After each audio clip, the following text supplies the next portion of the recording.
Hi friends, welcome to சங்கி மேங்கி review. இன்னைக்கு நம்ம தமிழ் சினிமாவில் இருக்கிற ஒரு சில ட்ரெண்டிங்கான டாபிக்ஸ் பற்றி தான் பார்க்க போகிறோம். அதில் பார்க்க போகிற ஃபர்ஸ்ட் டாபிக் என்ன, சூர்யா 45 திரைப்படத்தை பற்றி தான். ஸோ இந்த திரைப்படத்துடைய பூஜா நேற்றுக்கு பொள்ளாச்சியில் இருக்கிற மாசாணி அம்மன் கோவிலில் நடத்தி முடிச்சாங்க. ஸோ இந்த திரைப்படத்தோட ஷூட்டிங்கை இன்னைக்கு கோயம்புத்தூரில் ஸ்டார்ட் பண்ணியிருக்காங்க. ஸோ இந்த திரைப்படத்தில் சூர்யாவுக்கு ஜோடியா த்ரிஷா அவர்கள் தான் பார்த்தீங்கன்னா ப்ளே பண்ண போகிறாங்க. அண்ட் இந்த திரைப்படம் செமையாக சமைச்சு தரப்படும் அப்படிங்கிற மாதிரி ஆர்ஜே பாலாஜி கங்குவா ஆடியோ லான்ச்சில் சொல்லியிருந்தாரு. ஸோ படம் எந்த மாதிரி இருக்க போகுது அப்படிங்கறத வெயிட் பண்ணி பார்க்கலாம். சூர்யா 44 திரைப்படம். ஸோ அந்த திரைப்படம் எடுத்துக்கிட்டோம்னா ஒரு கேங்ஸ்டர் ஃபிலிமா வரும் அப்படின்னு சொல்லி எக்ஸ்பெக்ட் பண்ணிட்டு இருந்த போது ஒரு லவ் ஸ்டோரியா தான் இந்த படம் வரப்போகுது அப்படிங்கிற மாதிரி கார்த்திக் சுப்ராஜ் பார்த்தீங்கன்னா முன்னாடி ஒரு இன்டர்வியூல சொல்லியிருந்தாரு. ஸோ இந்த திரைப்படத்தோட ஷூட்டிங்லாம் முடிஞ்சு எடிட்டிங் டப்பிங் ப்ராசஸ்ல போயிட்டு இருக்கு. ஸோ படம் எந்த மாதிரி வரப்போகுது அப்படிங்கிறத பார்க்கறதுக்கு ஆடியன்ஸ் எல்லாம் எக்ஸ்பெக்டேஷன் பண்ணிட்டு இருக்காங்க. இந்த திரைப்படத்தோட ஒரு 5 செகண்ட்ஸ் வீடியோ பார்த்தீங்கன்னா லீக் ஆயிருந்துச்சு.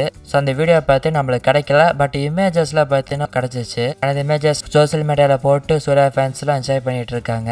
ஸோ படம் எந்த மாதிரி இருக்க போகுது அப்படிங்கிறத வெயிட் பண்ணி பார்க்கலாம். ஸோ புஷ்பா 2 திரைப்படத்தை எடுத்துக்கிட்டோம்னா படம் டிசம்பர் 5 ரிலீஸ் ஆக போகுது. ஸோ படத்தோட ஷூட்டிங்கை பார்த்தா நவம்பர் 26 தான் கம்ப்ளீட் பண்ணியிருந்தாங்க. ஸோ இப்போ இந்த திரைப்படத்தை டியூரேஷன் அப்டேட்டை பற்றி வர நியூஸ் என்ன அப்படின்னு பார்க்கும்போது படத்தோட டியூரேஷன் பார்த்தீங்கன்னா 3 hours 21 minutes வரைக்கும் இருக்கும் அப்படிங்கிற மாதிரி சொல்றாங்க. ஸோ இதுக்கு முன்னாடி ரன்பீர் கபூர் அவருடைய அனிமல் திரைப்படமும் 3 hours 21 minutes பக்கம் தான் வந்துச்சு. ஸோ இப்போ எந்த திரைப்படமும் 3 hours 21 minutes தான் இருக்க போகுது அப்படிங்கிற மாதிரி சொல்லிட்டு இருக்காங்க. ஸோ இவ்வளோ பேர் லென்த்ல இருக்கிறது பிரச்சனை இல்லை. இவ்வளோ பேர் லென்த்ல இருந்துச்சு அப்படின்னா ஸ்கிரீன் பிளே அப்படிங்கிறது தரமா இருக்கணும். எந்த இடத்துலயுமே சின்னதா லேக் அப்படிங்கிறது இருக்கவே கூடாது. ஸோ அப்படி சின்னதா லேக் இருந்தா கூட நம்ம ஆளுங்க வச்சு செஞ்சிருவாங்க. அப்படிலாம் இல்லாம படம் நல்லா இருந்துச்சுன்னா ரொம்ப நல்லா இருக்கும். வெயிட் பண்ணி பார்க்கலாம் படம் எந்த மாதிரி அமைப்போது அப்படிங்கறத. இந்த படத்தோட ஈவெண்ட் பார்த்தீங்கன்னா நடந்துருந்துச்சு. அண்ட் அதுல டிஎஸ்பி அவர்கள் பார்த்தீங்கன்னா ப்ரொடியூசரை பார்த்து ரொம்ப ஆக்ரோஷமா பேசியிருந்தாரு. நீங்க என் மேல ரொம்ப பாசம் வச்சிருக்கீங்க, அதே சமயம் என் மேல நிறைய கம்ப்ளைண்ட்டுமே வச்சிருக்கீங்க அப்படிங்கிற மாதிரி சொல்லியிருந்தாரு. ஸோ அதை பத்தி இப்போ வர நியூஸ் என்ன அப்படின்னு பார்க்கும்போது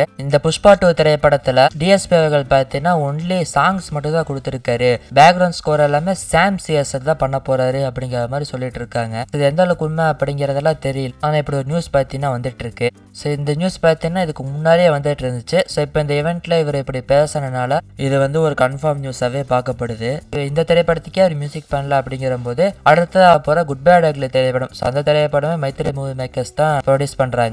ஸோ அந்த திரைப்படத்தை பத்தி ஏற்கனவே ஒரு நியூஸ் வந்துட்டு இருந்துச்சு. அந்த திரைப்படத்துக்கு ஜிவி பிரகாஷ் தான் மியூசிக் பண்றாரு அப்படிங்கிற மாதிரி சொல்லிட்டு இருந்தாங்க. ஸோ இப்போ வர நியூஸ் என்னன்னு பாத்தீங்கன்னா ஒரு சில சாங்ஸ் பாத்தீங்கன்னா டிஎஸ்பி கொடுத்துட்டாரு குட் பேட் அக்லி படத்துக்கு. ஸோ பிஜிஎம் மட்டும் ஜிவி பிரகாஷ் ஒர்க் பண்ணிட்டு இருக்காரு அப்படிங்கிற மாதிரி சொல்றாங்க. ஸோ அஃபிஷியல் அனௌன்ஸ்மெண்ட் எது வருதா அப்படிங்கிறத வெயிட் பண்ணி பார்க்கலாம். ஸோ குட் பேட் அக்லி திரைப்படம் எடுத்துக்கிட்டோம். இந்த திரைப்படம் பொங்கலுக்கு தான் வரப்போகுது அப்படிங்கிற மாதிரி நம்ம சொல்லிட்டு இருந்தோம். இந்த திரைப்படத்தை பத்தி இந்த ப்ரொடியூசர் சென்னை ஈவெண்ட்ல கேட்டப்ப குட் பேட் அக்லி நாங்க பொங்கலுக்கு வர மாதிரி தான் பிளான் பண்ணணும்.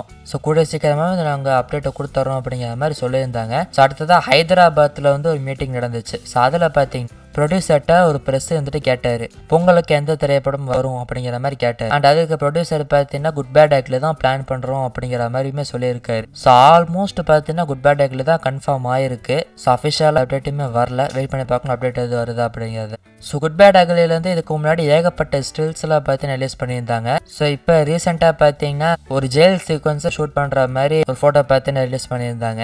ஸோ இந்த குட் பேட் அக்லி திரைப்படம் தரமா ரெடி ஆயிட்டு இருக்கு அப்படிங்கிற மாதிரி தான் நினைக்கிறேன். வெயிட் பண்ணி பார்க்கலாம் படம் எந்த மாதிரி இருக்க போகுது அப்படிங்கிறத வெயிட் பண்ணி பார்க்கலாம். அந்த அடுத்ததா ஜெயிலர் 2ல ஒரு நியூஸ் பார்த்தீங்கன்னா வந்துட்டு இருக்கு. ஜெயிலர் 2 திரைப்படத்துடைய ப்ரோமோ பார்த்தீங்கன்னா டிசம்பர் 5 ஷூட் பண்ண போறாங்க அப்படிங்கிற மாதிரி சொல்றாங்க. அந்த ப்ரோமோ வீடியோ பார்த்தீங்கன்னா சூப்பர் ஸ்டாருடைய பர்த்டே ஸ்பெஷலா டிசம்பர் 12 ரிலீஸ் பண்ணுவாங்க அப்படிங்கிற மாதிரி நியூஸ் பார்த்தீங்கன்னா போயிட்டு இருக்கு. ஸோ அந்த ப்ரோமோ எப்படி இருக்க போகுது அப்படிங்கிறத வெயிட் பண்ணி பார்க்கலாம். அந்த அடுத்ததா 96 திரைப்படத்துல பார்ட் 2 எடுக்க போறாங்க அப்படிங்கிற மாதிரி நியூஸ் பார்த்தீங்கன்னா வந்துட்டு இருக்கு. ஸோ 96 உடைய சீக்வல் போர்ஷன்ஸா பார்ட் 2 எடுக்க போறாங்க அப்படிங்கிற மாதிரி சொல்றாங்க. டேரக்டர் பிரேம்குமார் அவர்கள் பார்த்தீங்கன்னா இந்த ஸ்கிரிப்ட் எழுத ஸ்டார்ட் பண்ணிட்டாரு அப்படிங்கிற மாதிரிமே சொல்லிட்டு இருக்காங்க. அண்ட் இந்த திரைப்படத்திலுமே விஜய் சேதுபதி த்ரிஷா தான் வருவாங்க. அண்ட் கோவிந்த் வசந்தா அவர் தான் பார்த்தீங்கன்னா மியூசிக் பண்ண போறாரு. அண்ட் இந்த படத்தை டவுன் பிக்சர்ஸ் அவங்க தான் பார்த்தீங்கன்னா ப்ரொடியூஸ் பண்ண போறதா நியூஸ் போயிட்டு இருக்கு. ஸோ இதுக்கான அஃபிஷியல் அனௌன்ஸ்மெண்ட் அப்படிங்கிறது இன்னும் வரல. அஃபிஷியல் அனௌன்ஸ்மெண்ட் இது வருதா அப்படிங்கிறத வெயிட் பண்ணி பார்க்கலாங்க.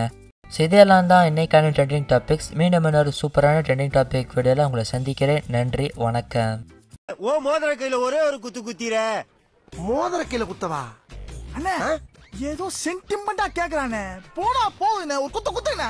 அப்படியா? ஆ போடா.